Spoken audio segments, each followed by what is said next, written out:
इस वीडियो में हम जानेंगे कि ध्यान के 3 सबसे बड़े मिसकॉन्सेप्ट्स क्या हैं, ध्यान के 3 सबसे बड़े भ्रम क्या एक जगह पर खाली आंख बंद करके बैठ जाना ध्यान है? क्या विचारों का जरूरत से ज्यादा आ जाना ध्यान है? क्या एक चीज पर फोकस करना ध्यान है? तो हम इन चीजों पर बात करेंगे, पर उससे पहले यदि आपका कोई भी प्रश्न हो तो आप कमेंट सेक्शन में लिखकर मुझसे प्रश्न पूछ सकते हैं, तो मैं आपका रिप्लाई वीडियो के माध्यम से कर दूं। स्टार्ट करते। सबसे पहली बात कि ध्यान निर्विचार अवस्था का नाम है। ये बिल्कुल पॉसिबल है कि अगर आप आंख बंद करके बैठ रहे हो तो आपके विचारों की बाढ़ आ जाए। ये बिल्कुल पॉसिबल है, क्योंकि जो मन के अंदर होगा वही तो निकलेगा। उन विचारों से, उन जो आपके थॉट्स चल रहे हैं मन के अंदर, उनसे डरना।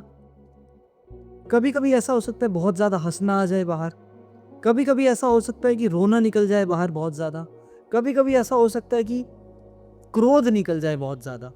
तो वो जो आपके अंदर होगा वो सिर्फ निकलेगा, उससे डरते नहीं है कभी भी। बस वो आपका एक खाली होने का प्रोसेस है, पहली चीज। दूसरी चीज, जरूरी बिल्कुल भी नहीं है कि आप बैठकर ही एक जगह पर ध्यान करो। आप पर डिपेंड करता है। यदि आप लेट कर ध्यान कर रहे हो तो ऐसे बहुत ज्यादा पॉसिबिलिटीज होती है कि आप सो जाओ, आपको नींद आ जाए। आप चलते चलते ध्यान कर रहे हो तो ये बहुत ज्यादा पॉसिबिलिटीज होती है कि आपका दिमाग दूसरे विचारों की तरफ सोचने लग जाए। अगर आप एक जगह पर बैठकर ध्यान करते हो, बिल्कुल जरूरी नहीं है कि रीढ़ सीधी करके बैठो, पर अगर आप रीढ़ सीधी करके बैठते हो तो ऊर्जा, जैसे एक पिरामिड के अंदर होती है ना, कि आपका जो शरीर है वो एक आकार लेता है, पिरामिड की फॉर्म लेता है, और उस पिरामिड की फॉर्म के अंदर ऊर्जा सबसे ज्यादा भर जाती है।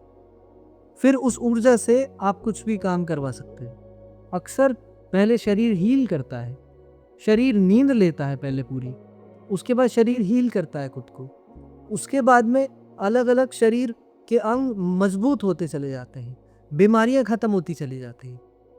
तो ऐसा बिल्कुल जरूरी नहीं है कि आप सीधे बैठकर ही ध्यान करो, पर अगर आप सीधे बैठ के ध्यान करते हो तो लाभ तो होंगे।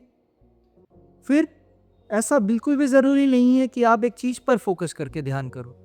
आप, पतंजलि जी ने शुरुआती रूप में ध्यान के अंदर कई सारी चीजें बताई।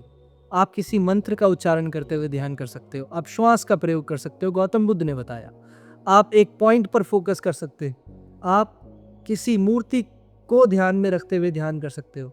अब ये जो ध्यान वर्ड है ना, वो हम लोग बहुत मिसकॉन्सेप्ट लेते हैं इस वर्ड का, और इस वर्ड का मतलब ये बिल्कुल भी नहीं होता कि आप निर्विचार अवस्था में बैठ गए। जो हम लोग मतलब लेते हैं वो लेते हैं फोकस करना। ये बहुत गलत मतलब है इसका। वास्तविक मतलब इसका होता है कि आप निर्विचार अवस्था में पहुंच गए। निर्विचार अवस्था में मन शून्य हो जाता है, मन की मृत्यु हो जाती है।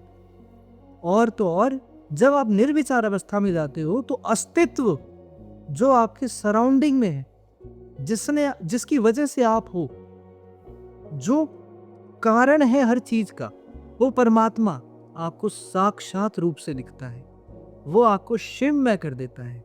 और जब आप शिवमय हो जाते हो तो प्रकृति के साथ महासंभोग की अवस्था घटित होती है। समाधि इज इक्वल्स टू महासंभोग। इसी शब्द को, अब तो संभोग हम लोगों ने एक बहुत गलत मतलब लेना शुरू कर दिया है, एक दो व्यक्तियों के बीच का संबंध बना गया है। पर जो महासंभोग होता है, जो भगवान शिव करते हैं, जो बड़े बड़े साधु सिद्ध लोग करते हैं, वो क्या करते हैं कि अस्तित्व के साथ संभोग करते हैं, उसको महासंभोग कहा गया है। उस अवस्था तक पहुंचना, शिवमय हो जाना, शिव हो जाना ही वास्तविकता में ध्यान है, ही वास्तविकता में समाधि है। तो ये, अगर वीडियो आपको इन्फॉर्मेटिव लगा हो, चैनल को सब्सक्राइब कर सकते हैं, नीचे बेल आइकन है उसको प्रेस कर सकते हैं, ताकि और भी ज़्यादा इन्फॉर्मेटिव वीडियो आप तक पहुंच सके। अभी धन्यवाद।